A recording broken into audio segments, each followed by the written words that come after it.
Haskell, how are you today? I'm doing good. Well, we appreciate you taking the time today. We're going to I'll introduce media to you by their name and media outlet, and they'll be asking you some questions.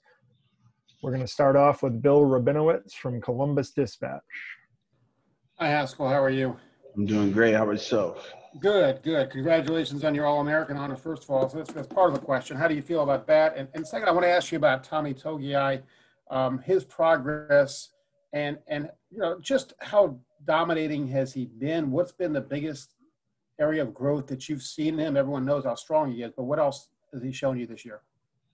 Tommy's a great player.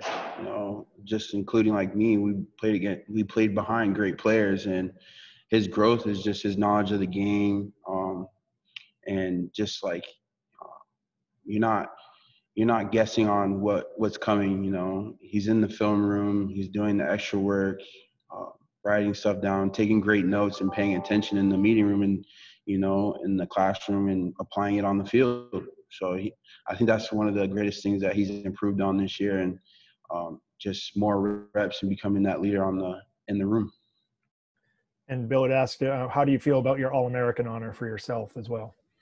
I'm really honored. It's not just me out there. It's a group of guys, and it's not just only my honor, but it's theirs too. My success is their success, and we share all success. And so those guys are my success, and I'm really honored. But I'm more focused on this game and winning this game.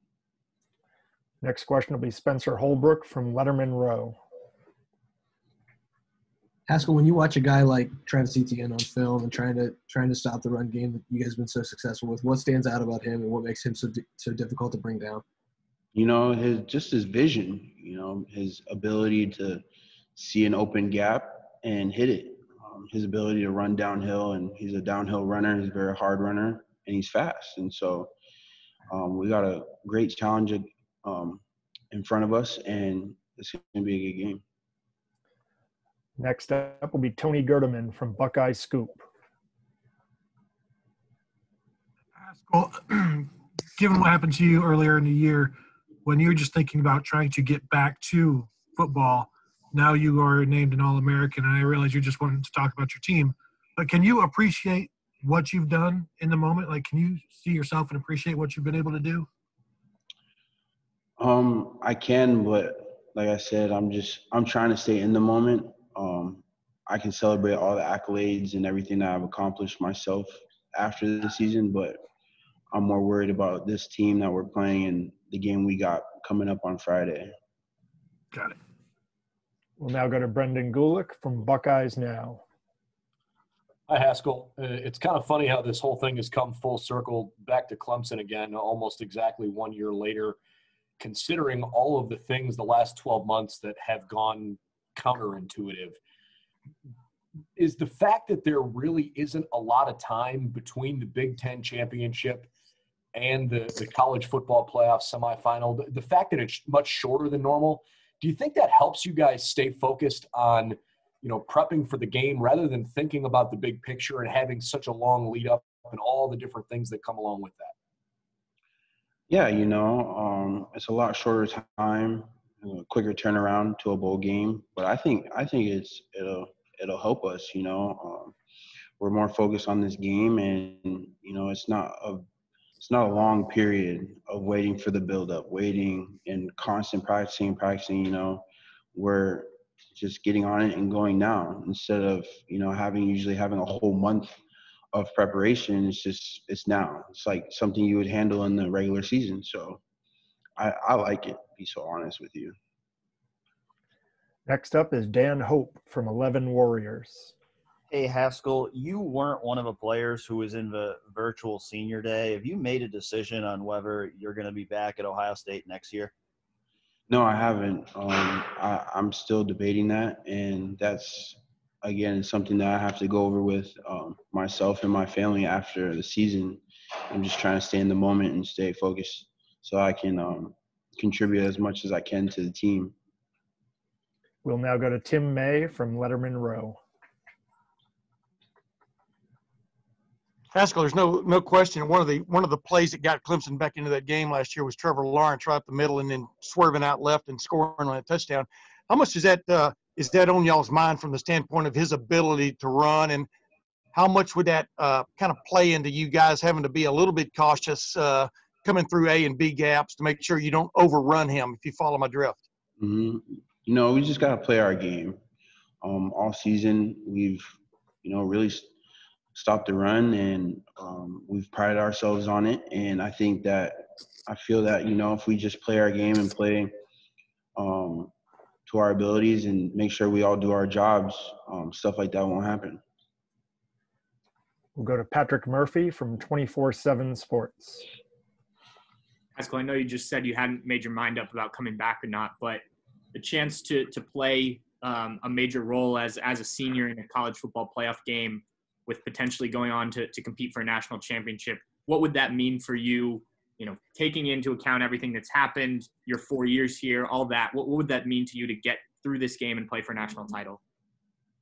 It would mean a lot.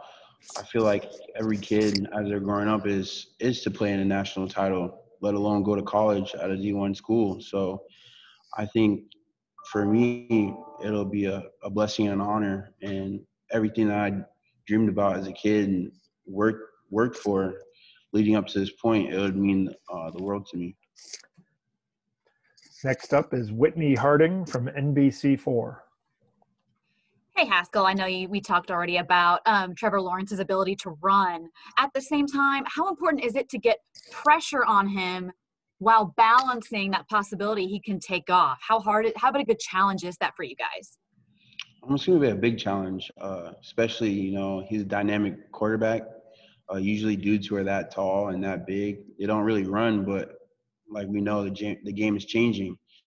And, these quarterbacks are becoming dual threats. He can do it on air and he can do it on the ground. So just being cautious of where he's at and what he's doing. He's a great player, and we're going to need to, be aware that he can extend plays. And if a play is broken down and there's good coverage, he's going to want to do it on his feet. And so we just got to be aware and be cautious of where he's at all times. We'll now go to Sean Dunigan from WBNS. Hey, Haskell, is there anything that Clemson does differently up front on their offensive line that you don't see often in the Big Ten?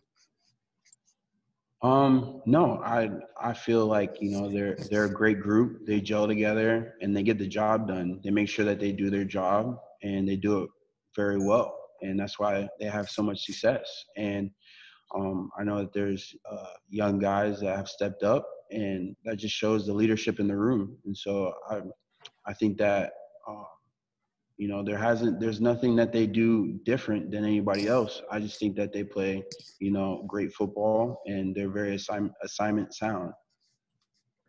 And our final question will come from Austin Ward from Letterman Row. Haskell, when you look at the way you've elevated your game this year, is there something that you can point to that's helped fuel that? What are you doing differently, than maybe those first 3 years?